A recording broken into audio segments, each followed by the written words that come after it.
everybody, welcome back to another Slimefun field tutorial with your host Boomer. And today, as promised, we are going to dive deeper into Transcendence. So, what is Transcendence? Let's dive right into the guide. Transcendence is a end realm add-on that is designed to provide you with some very powerful effects. And to start with, if you are unaware, you're going to want to use the Transcendence guides to help you out. So we'll start out first with a TE guide. It's going to give you another book. Quick tutorial. In the end game of this, what we're looking to do is get five different daxis, that have, as you can see on the screen, these different effects. Strength 3, Absorption 5, Resistance 4, Saturation, and Regeneration. If you are a PvPer, you know just how valuable having these additional potion effects on you can make. And they stay on you until you die. Now, we'll talk more about what happens when you die and how do you rebuild it. The point is we want to get to this point. And again, they're called daxis. So to get to daxis, you're going to need to get some things called zots. You're going to have to craft them. You're going to have to fill them with another thing called a corp. And you've got 4 different types that rotate: up, down, left, and right. So if I haven't already confused you, let's start at the beginning. Corps are the resource that you gather. If you've ever played with Infinity Expansion, you know that you have a void harvester that harvests void bits out of nowhere. Well, the corp oscillator does the same thing. It harvests corpse out of the end. From there, they can spin 4 different ways: up, down, left, or right. Now, you can use a polarizer similar to an Infinity Expansion's oscillator to change what you get. So if you use a vertical oscillator, then you'll get more of the up-down ones. Not all, but it'll be a much higher percentage. If you use the horizontal one, you'll get more left-right. It's approximately 80-20 when you use the oscillators. Once you've got enough of them, one thing that you're going to have to make a bunch of is unstable ingots. At a minimum, if I remember right, if I'm doing my math right, you're going to need a minimum of 324 to get to that point. And that's if you don't screw up and die, like I've done countless times. Now, they will kill you. Even in creative mode, you will die from unstable ingots. And I'm not sure if that changed. The last time I tried in creative mode, I got killed. It's been a little while, but either way, they are designed to kill you and kill you very quickly, and they will disappear. Okay? So we'll show you how to use cargo to move them back and forth. The unstable ingots have to be made stable, and then we're going to turn them into stable blocks just by crafting it, just like you would a gold block with 9 diamonds or 9 gold ingots. You make a block, same process here. You're also going to use the unstable ingots to craft other items, and again, if you can't touch it, this is where it gets tricky using cargo, so we'll show you how to do that as well. All right, so once you've got those going, you're going to use zots to fill corpse into to give you what you need to make the daxis. 4 of the 5 daxis require 4 fully filled zots, which each take 1,000 corpse. So you're going to need 4,000 corpse to make one of 4 different daxis. And the 5th daxi, you're going to need 1,000 or 1 full zot of each type of corp. All right. Now, you can put any corp into a zot, but if you try to use a different one than you started, so let's say you started in a zot that spins up, and you try to put left ones in there, it will take 16 left ones to give you 1 corp that's an upwards one in that same zot. So you want to put the same type of spinning zot into, or corp into the zot that you're filling. Otherwise, it takes you 16 times longer. All right, so our goal is to get all 5 of those. And again, if you die, you'll drop 8 stable blocks for each effect you had. You just put it back together. Not that huge of a deal. All right. Now, the other one here was TE walkthrough. You can click on the link that it provides, and it'll take you to Alessio's wiki, and you can read more about it as well. I'm going to try to take you through a brief setup that I've put together here today, and we're going to walk through. Now, this is On most servers, this would be considered an OP daxi setup simply because of what it takes just to make this. All right. So what have I done? I've put together 16, excuse me, let's pull up the guide here. I've put together 16 corp oscillators. So it'd be the same thing as having 16 void harvesters, right? I'm collecting corps from 16 different machines, and I'm having them come in. So from here, as they're coming in, you can see they're working their way in a few, one every few or 4 or 5 seconds. They're working their way over into the storage units. I wanted to sort them out ahead of time just to make this a little bit easier. From there, I have them going to 2 places. One will be our Zot overloader, where we're going to fill our Zots with 1,000 corps. The other one is the corp annihilator. And what the corp annihilator is doing is making these condensates. They are a crafting item that you're going to use to make most of the machines and items that we need in order to get those potion effects. So let's look at how this all works. I understand this may be very confusing. Let's see if I can't simplify this a little bit more. So again, these are the daxis that we're trying to make. So in order to make one, we need 4 stable blocks and a stable ingot. Well, each block is 9 ingots. So we need 37 stable ingots plus 4 fully charged dots with 1,000 corps in each. That will give us this particular daxi. So let's look at a stable ingot. It takes a 25% unstable and a corp condensate, where you're taking 2 opposite corps, smashing them together to create the condensate. So an up-down come together or a left-right come together. And that's what these are doing right here. The annihilators are taking the 2, smashing them together, giving us the condensates. So we're going to take that with a 25% unstable. You get the 25 by combining the 50% one in a condensate, which you get from the 75, which you get from the fully unstable. So any of those 4 unstable ingots can be almost nearly an insta-kill. Now, just so that you can see how quickly, I've added my camera account. It's my daughter's account, and I'm going to give her an unstable ingot. So let's give her any one of it. And let's see, she is in survival mode. It's in her inventory. Let's see how long it takes for her to die. She became unstable and died. And so, unfortunately, she is now no longer near me. That was pretty long. Usually when I have an unstable ingot, I'm dead within a couple of seconds. That actually took almost 5 seconds. All right, let's show you this now. So to create the unstable ingot, we need some vanilla items in what's called a nanobot crafter. It's a multi-block machine. It's the chiseled stone brick, crafting table, and a dispenser with an end rod. I've hooked cargo up to this just as part of this tutorial. So we're going to make these unstable ingots, and the first machine that you're going to craft is actually the stabilizers. You need the stabilizers to get to stable ingots. Now, I've already placed 4 of them down, but let's go back and look at a stabilizer. You need an unstable ingot, and as we've just shown you, it takes 4 runs through to get them stable. To make one, if we touch it, we can't just pick it up and move it to where we need it. You could try it, and you might be fast enough, you might not be. I've had them where it's killed me almost instantly, and like I said, what we just saw was 5 seconds. So it's a 50-50 chance. So I'm going to show you how to move them with cargo so that you don't. So the first thing we're going to do, we're going to set up this output chest. Okay. We're going to use the output chest to actually bring the item back into the dispenser when we're ready to craft.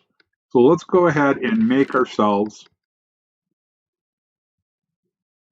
Oh, I don't have a, I'm just going to go in creative because I just realized I grabbed the blistering ingot. So let's set this up. Whoops. We're going to go ahead and craft 16. No, let's do 32. Just do them all. Let's see. Here we go. We're going to go ahead and do 32 unstable ingots. So you're going to watch this. Ready? Up, left, right, down. Real simple. I love that he did that. Okay. This is like any other multi-block machine. When we click the crafting bench, everything's going to come into the output chest. Now, what we're going to do is when we're ready, is we'll actually bring it back into this with the cargo node, and we can bring back one at a time. We can bring back 16. I'm just going to craft them all. Let's run off 32.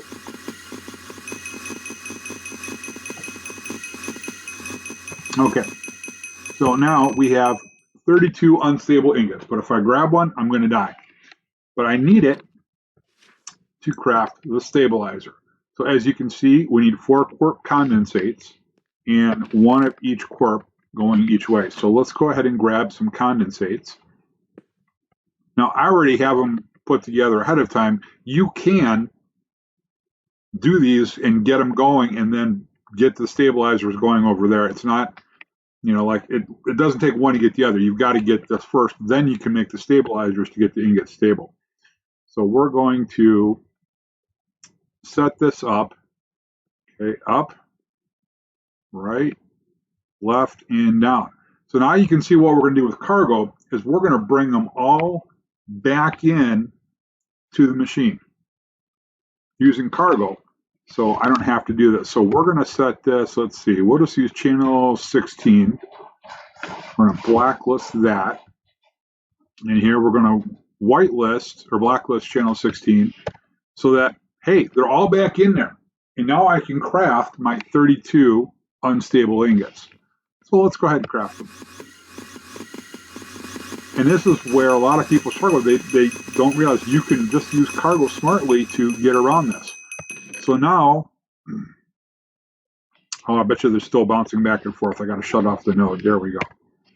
All right, so now I have 32 stabilizers. No, I didn't need 32. I could have gotten away with 4. But you get the idea of how that works. Okay? So now that I've got the stabilizers, let's talk about making the unstable ingot stable.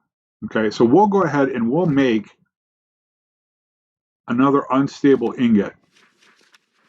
So if you remember the recipe, we need to get this to go from here into our system. So now I'm going to change my cargo setup here. Let's see, this node is set to, we'll put this, what we're going to do is we're going to use the power of cargo in the blacklist in our favor. We're going to use all the different channels that we can. So this is going to receive in on 4. This one's going to blacklist out on 5. Okay, this one comes in on 5. We'll blacklist in on 6, or out on 6. That one's in on 6. You get the idea. I don't know why I put round robin on. We're not round robining. And this will come out on 8. Blacklist.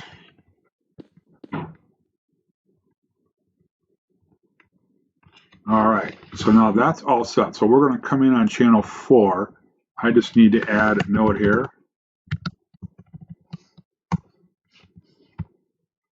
There we go. So that'll shoot across there, and we need one on the back side. Okay, so cargo's all set. Perfect. All right, now let's do this again. Let's get some blistering ingots. Let's do blistering ingot 3. We'll do 64, so we can do 16 of these. Try that again. There we go. All right. And let's get some diamond blocks. And we need 16 of each type of quark. So we'll just grab 32 just to make this a little bit easier.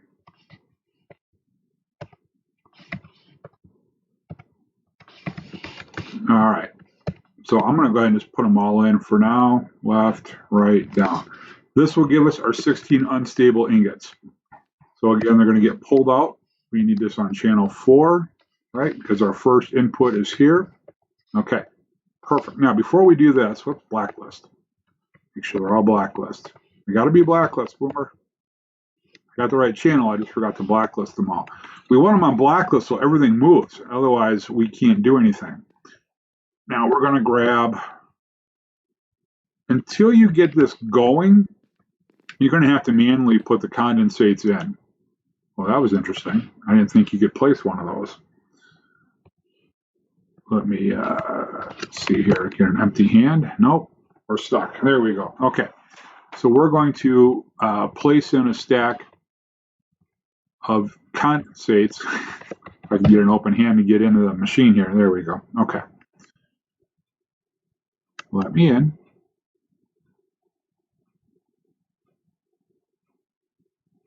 Wow, interesting. All right.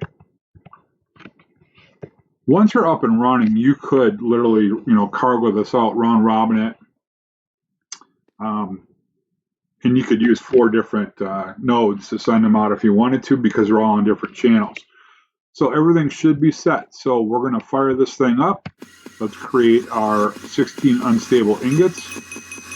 So we should see just the leftover Zots. They're all out of there. Make sure they're not coming back in. Nope, perfect. All right.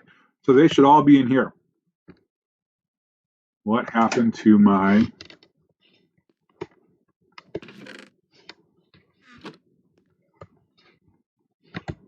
That was interesting. Apparently cargo had a moment of glitching. No big deal. We'll put another stack in. So automatically now we're starting with the unstable ingot. As this processes of about every 8 seconds, 8 to 10 seconds, it's launched. The 75% one is now over here running. That one in turn is going to come into here and give us our 50% stable ingot, or unstable, excuse me. And then she's going to make its way into the final stabilizer at a 25%. And when it comes out, we should have our first totally stable ingot. Look at that. Now that we can grab because it's stable. We know we need, if I remember right, if I'm doing my math right, I hate doing math on camera, but this whole process to get going, I believe it was around 320 stable ingots. So it is a lot of work to get going.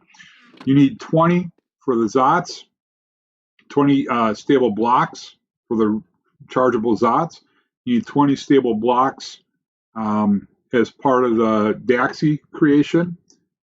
And then you need unstable ingots as part of your making the stabilizers. So there is a lot to be done. All right. Now we need our Zots. So if we look at the Zot recipe, coming back into the guide, we got to back up a few levels here. We have our quirps, our empty Zots, and then these are just the charged ones. So this is why you need a stable block and 8 quirps, all the same direction. Now this one you don't have to worry about messing you up, right? We're simply going to grab, let's see, we need the up ones. And of course they're down here. And you're going to craft these in the nanobot crafter. So we'll put in our stable block. Probably should have disconnected the cargo node first because it probably made its way. Whoops, there we go. Now we got it back. Where the way to get it? Okay, so Zot up. You can see that is not charged at all. It has no quirks. So let's find the one here that is for, and I've had these going both directions. Here we go. All right, so Zot up. So this will start to fill. Now again, keep in mind, I have 16 of the oscillators running. You probably aren't going to make that many to start with because each one requires, if I remember right, it is I want to say another star reactor for each one of the oscillators. Yeah, and to make another star reactor, you need 2 boosted uranium. So one, this is endgame material because you need to have a normal nuclear reactor making plutonium, and then you're making boosted uranium, and then you're making nether star reactors. It's a pretty expensive recipe. Doesn't require an insane amount of power, which is good, but it is a lot of work to get to this point. All right, so as this continues to run, once this hits 1,000, we can take this one out, put in another one. Every time you put one in, remember, you need that stable block. So that's 9 more unstable ingots that you're going to have to create and run through this system to get to the end, to give yourself the stable ingot. So let's go ahead and pretend that we have run all of these Zots through, and we have 4 completely full ones. And we're going to give ourselves 4 more stable blocks. We're going to finish crafting our daxi. We need a stable ingot as well. Perfect. All right, again, in the nanobot crafter. So let's see, make sure I got the recipe right. Okay, blocks in the corners. Okay, then our Zots, and finally our stable ingot. Go ahead and craft it. And there is our daxi. So it says to be F5 recommended. All right. Let's make sure we're in survival just to see this whole thing. Oh, pretty cool. All right, so now this daxi is in effect. And I have more power, more strike. My strikes are much more effective. And as you guys know in PvP, a lot of times it's not just the defense, but also the offense about making an impact and being able to be punishing other people. So we now have strength 3. A lot better than a bare hand, right? Hey, I'll take strength 3 any day. Same process would work through if you want to make the absorption one, if you want to make the resistance or the saturation, whatever one you want to make, you can find the appropriate daxi. As you can see, there's it as the S, A, F, H, and R all correspond to this page. So you know which one you're going to get. If you want to make, you can simply see by pinning on which one you're going to make. If you want to make the A, all 4 of them are Zots down for absorption. I love this plugin. I think it's really cool. And I hadn't done much of it because I don't PvP. But the server I play on had a Slimefun rank challenge where you can rank up in Slimefun gear, or not gear, but Slimefun ranks based on what you've crafted. And this was the last challenge I had to complete, was making 1 of each daxi as part of that challenge. I'm like, you know what? We needed to do a better, more proper tutorial than what we did the first time around. So just to give you guys a rough idea, this is very similar to the base I built, except I only did it with 4 of the oscillators. I didn't do 16. I did 4. It took me 2 days to get all 5 daxis, and I was probably playing for about 8 hours each day. So it is not something that is quick, and I really appreciate the fact that you're not going to get all 5 daxis very quick. Now, if you want to make 64 oscillators and go after it, you could. All right, let's be honest, you really could pump it that fast, and if you wanted to put together 8 or 12 or 16 overloaders, you could, and yes, somebody could probably do it inside of 24 hours. 99.99% of us aren't going to get to that point, not even me. I thought I was being aggressive with 4 oscillators because just about everybody else on the server had done 1. Anyways, that's pretty much everything that's in there. I do want to make sure we have covered. So there are actually 3 other things we didn't talk about in here yet, real quick. So there are polarizers, and I think I did mention this earlier. If you craft one of these, not a big deal. It's only 4 quarps and an end rod. You can direct the oscillators to either produce more vertical or more horizontal. When you do it, it's 80-20. So if I put in the vertical one, I'm going to get 80% vertical on average, 20% horizontal. The other 2 machines we didn't talk about was a quarp cycler. Let's say for whatever reason, you're just using one of the 4 too many times, right? Or you're selling tons of them on the server, and you've got a ton of quarp ups, but you don't have a bunch of quarp rights. If you put this in, it will literally change them from up to right. Or if you need more downs, then you put the ups in, it'll become a right. You put the rights back in, it'll become a down. If you need more lefts, then you put the down in, it'll become a left. If you've got extra lefts and you need an up, same process. So you can change them to be whatever you want to be to balance out your inventory. The other machine we didn't, I think we did cover everything in here. Yep, stabilizers, auto overloader. Yeah, that is everything. So guys, I want to thank you so much. Alessio, you know I love you. Great plugin. I really do appreciate the fact that this is something that takes time and effort, and you just can't uh, nail these down instantly. It's a lot of work, and I think it's definitely worth it. So thanks for watching. Don't forget, when you're playing Slimefun, you got to go boomer or you got to go home. We'll see you later.